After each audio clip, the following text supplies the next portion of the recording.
All right, so greetings from Bellemont, Arizona, at the Pilot, just around the Flagstaff area. Happy February to everybody. I know it's been well over a week since I did my last video. I've been just kind of caught up, getting into the groove of mentoring and trying to sleep soundly. And the fact that you got a rookie driving your vehicle with all the conditions of the winter and night driving and all that stuff. So it's going pretty well so far. First of all, to touch base on the new aspects, this is my new hat. I know the Charger season is over, but for Christmas, my stepdad had got me that other hat as well as a Seahawks hat, because I've mentioned I used to live in Seattle. So obviously I'm rooting for the Seahawks tomorrow. Hopefully by the time you see this, I've already won the Super Bowl. But so I'm not down to rep Seattle anymore. I'm not from there. I'm traveling the country. I don't want it to look like I'm from the Northwest. So anyway, I exchanged the hat, and my mom ended up shipping it to me at the Phoenix terminal, and I picked it up while I was at mentorship training. And the first day I wore it was on my birthday, so it's kind of a birthday Christmas ordeal. Other than that, you may notice this lip ring, which is something I've had since I was 18. And then when I moved home at 27, which I mentioned before, I took it out. And then, believe it or not, I was randomly at the Swift Oklahoma City terminal, and someone had lost this bag, and someone put it on the counter, if to make it visible. It had kind of like a big septum ring and a small lip ring, and I kind of saw it, and I just said, screw it. So I put in my old lip ring. The hole never closed. So that's what's new as far as visual-wise. But so to pick up where we left off, this is going to be a little more of a longer video, maybe 15, maybe 20, not sure, because so much has been going on and I haven't really had a chance to catch up with it. So we left Las Vegas after chilling with my buddy Blake from high school. We did not have that great of a time because Vegas is pretty pathetic. I kind of mentioned it before, I think, in the video of, just prostitutes everywhere, not even on the street, but in the bars, posing as single women. And anyway, we were glad to finally get out of there, and we made our way up to Lewiston, Idaho. And I knew we had to, first of all, we had to cut into Ontario, Oregon, and we actually grabbed dinner at the Mexican food place at the Pilot there, right over the state line in Ontario, which I've mentioned before is a pretty awesome little Mexican food place. And then once we get up to Oregon, we start going up the US 95, and it's mentioning you have to have a permit for over a 48-foot trailer. So it also said you could pick one up at any weigh station or scale house or inspection station. Every one we had seen was closed going into the state. So I'm sitting here wondering what I'm going to do. I end up getting a hold of the Idaho police. They send me to Inspector Jackson at one of the open scale houses. He's telling me that I'm going to have to make sure my drives, the center of my drives and center of my tandems, no more than 37 feet.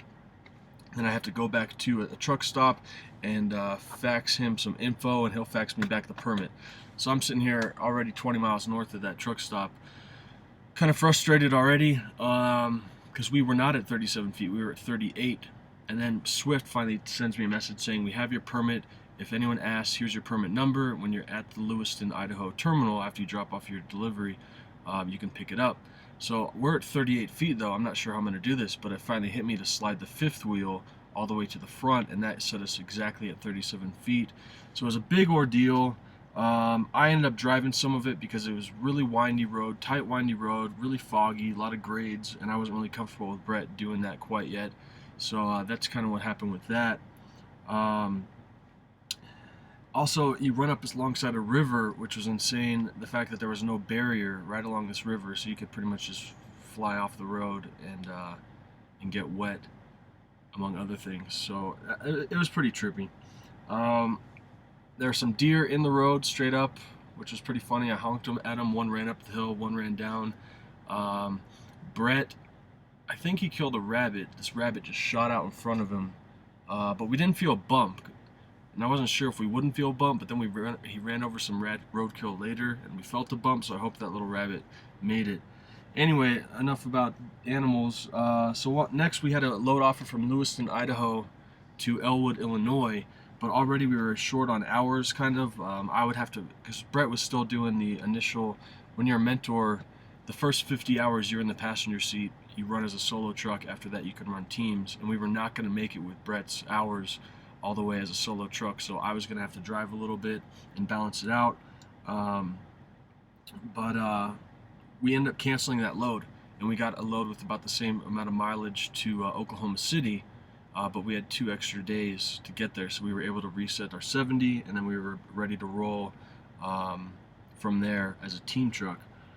So we had to make our way back down the US 95. Not as bad this time, not as foggy, but I can honestly say that was the worst freaking road I've ever been on. We were rolling through Colorado, and all of a sudden, I think Brett was driving. Yeah, Brett was driving, and we see a car coming onto the exit ramp, and he whipped around and started going and was swerving for a few miles. And so I called it in. I called the Colorado State Police and gave him the description. I think he got off at the next exit. I think he may have turned around to go north, but I gave him all the info. But, you know, obviously, it's one thing to go onto a freeway wrong. Obviously, he's probably a little bit, you know, intoxicated, but then he's swerving, and I just said, screw it. And there was a sign that said, call star CPD. So we did that. Who knows what happened with that. We slept in Denver. Then we tried to make it all the way to Amarillo in his 8 hours before he did had to do a break. And so it was coming down to the wire. It was pretty funny, cutting through small towns on you know, back road highways, and we had to stop 4 miles from the truck stop we were intending to go to. Literally, it hit 1 minute. I hit my timer to make sure it didn't go past 1 minute, and I told him to stop.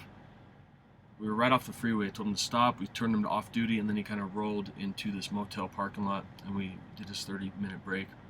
So it was just kind of interesting. He was really nervous, like, are we gonna make it? And I knew it'd be fine, but it was kind of a thrill for him, I guess. So we reset in Amarillo. That was not as fun as I thought it'd be, because we walked to Buffalo Wild Wings. I thought we'd watch the Pro Bowl. Pro Bowl sucked. The whole meal kind of sucked. The waitress was kind of in a sour mood. Blah blah blah blah blah. So anyway, point being, the next day we're setting we have our 70 reset, and I told Brett, you know, make sure your 70 bars all the way up before you keep rolling. He had some hours roll over from 8 days prior, so when, you know, it looked like he had the full 8 hours, but he didn't check the 70. Turned out he started his pre-trip 33 hours 58 minutes, so he did not get his 70. I realized it by the end of the day. Lucky for me, I finally figured out prior, but I know how to finally cut and trim, so I added 3 minutes and reset his 70 for him, but that was a little bit freaky. And again, starting to sleep with the student rolling. I have not slept that well in the past few days. Last night was the first time I got like a full 8 hours, which can be dangerous on both ends. You know, me not getting enough rest, him not having me there when I'm resting. Either way, that's part of mentoring. I mean, you get paid double, but you pretty much work double, or at least you're in the observational state. And so once we get to Oklahoma City, then they give us a load to Billings, Montana, which I was stoked. I've never been to Montana. Rolled up to Greeley, Colorado for an additional stop. It was for Hobby Lobby. And running through Kansas into Colorado for 300 miles. I passed 2 trucks, and 2 cars passed me. There was no one on the road that entire night, so that was pretty trippy. We finally make it to Billings, Montana, get that dropped off. Then we empty up to Sidney, Montana at a sugar factory, which turned out to be a pretty awesome experience. First of all, the security guard was a little bit of a special guy, a little slow. And then I finally get in there, and I figure out where I need to go. I stop at the scale house. I talk to the lady. I get the live load. I'm ready to roll out, and I'm hauling 79,300 pounds. And between the whole thing, it took me 1 fifth wheel slide and 5 tandem slides to finally get it balanced. The lady in there was really sweet. Even when I checked in, she talked to me for about 15 minutes just about her life and all this stuff. And I wasn't really in a rush. I didn't really care, because we had time to get this load back to from Sidney, Montana, going back to Oklahoma City. Again, we rolled through Oklahoma City like 6 times now. But she had just lost a family member. She wasn't really emotional about it, but she was just a really sweet lady, like the nicest person I met on the road. And so I was more than happy to listen to her.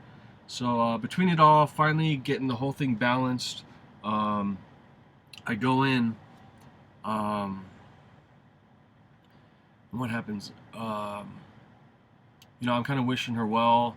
She's given me my scale ticket, which wasn't certified, which was unfortunate. But so as I'm walking out, I tell her, I tell her, her name is Sidney. I told her, Sidney, you're honestly probably the nicest person I've ever met on the road. And she's like, that's so sweet. And she's like, well, stop here. And she gave me a piece of cake that she had made because she had some people that she knew that were moving in somewhere and they didn't show up. So she had this whole tray of cake, and so she gave me a slice of cake, which was pretty awesome. And then when I walked out, like I said, it was a sugar factory. So I told her 32 years at a sugar factory made her extra sweet, and she got a kick out of that. Anyway, it was just a fun, charming encounter with that lady. So we finally get out of there, get through North Dakota, get through South Dakota. First time in both of those states, so 3 more off the bat, so that's 42 states for me in the continental U.S. Rolling through South Dakota back road highways, horrible snowy conditions. You know, when the snow is loose and a truck passes you, you're blind for about 5 seconds, and that really freaked me out. And even when you pass a truck, especially a truck or a car, you know, both ends, all the trail of snow, you know, puffing up everywhere. So it was a bit freaky. And then it's also funny, on the small 2-lane highways, you pretty much share the center tire track. So you got the left and the right, but both the driver's side, you kind of drive more in the middle of the road, and then when a car comes, you kind of separate, but then you kind of take over on the tracks, so that way you're not on complete snow. So anyway, again, I'm from California. It was just kind of interesting to see all this stuff. Anyway, we rolled through Sturgis, South Dakota, which was pretty cool. I passed by the Full Throttle Saloon, which there's that show, I forget what channel, about the biker bar, and it was just kind of a cool landmark. Then, probably the best part, not the best part, but this was pretty interesting overall. We go to a Rapid City, South Dakota truck stop, and they have every freaking shot glass from every state. And I've mentioned before, I pick one up in every state. I missed one in Michigan. I missed one in Washington. I hated my Georgia one. The Montana one I just bought sucks. So I bought the 2 I was missing. I replaced 2, and it turned into a pretty awesome ordeal. Believe it or not, I bought this stuffed animal, Biff the Buffalo. I don't know, I thought it was cool. And so that's my one of my little mascots riding with me. Anyway, random video, I know. So we finally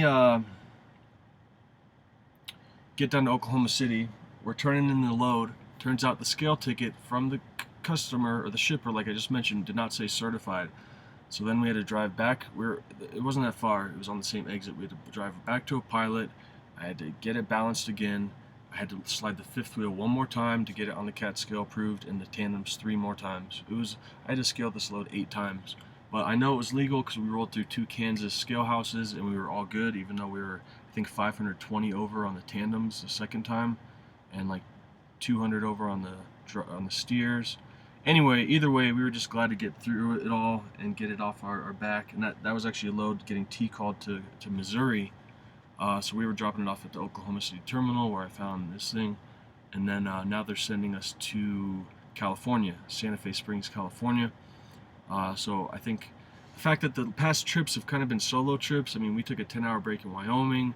We had an 18-hour layover at the Oklahoma City terminal before we started this trip. So I used that to get Brett some backing practice. We spent about 3 hours. He's definitely getting, you know, I told him, all I want you to do is get the mental notes. You don't have to worry about the physical aspect of doing it. Just start understanding how you do it.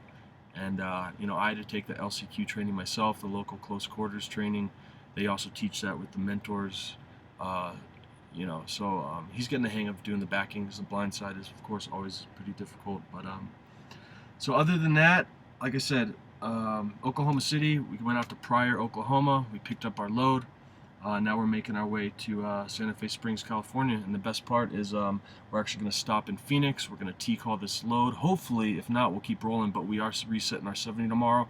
We're watching the Super Bowl. I finally got caught up on sleep.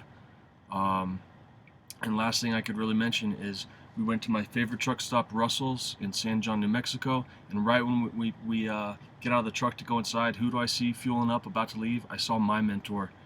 I haven't seen him on the road at all. So it was pretty awesome to run into him. Just kind of chatted real quick.